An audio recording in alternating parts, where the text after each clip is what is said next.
I will be sharing delicious, easy, healthy, and fast recipes. I've been making them for myself and I want to share them with you. They're gluten-free and no MSG.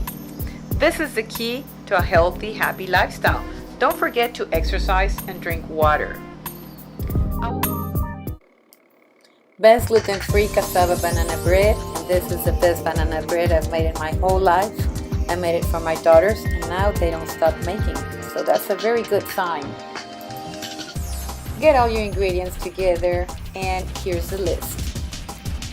You're gonna need 1 cup cassava flour, 3 ripe bananas smashed,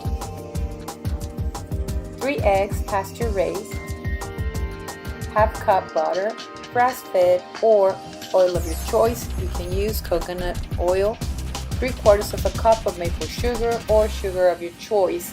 You can use brown sugar, 1 teaspoon vanilla, ½ teaspoon baking soda, 1½ teaspoons baking powder, ½ teaspoon pink Himalayan salt, 1½ teaspoons of cinnamon.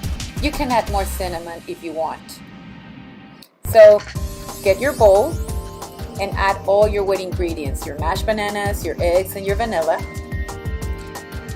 You're gonna blend it, you're gonna mix it, or you can use like a hand mixer.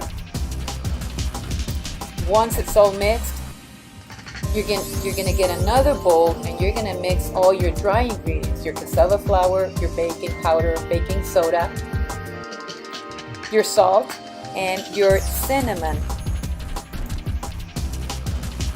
You're gonna mix it together. You want all the ingredients to incorporate, all the powders. And then you're gonna pour your liquid mix into your dry mix. Make sure you're doing it by hand and you're not gonna use a blender, a batter, or anything because that changes how your banana bread turns out. So you're gonna whisk it carefully, and when your mix is ready, you're gonna grease your mold. You're gonna pour your mix into your mold. You're gonna preheat your oven at 350 degrees and you're gonna bake for 35 to 40 minutes. Looks good, right? I cut it into pieces and put it in the freezer, and I get it out every time I'm up to a piece of banana bread. And now enjoy! I invite you to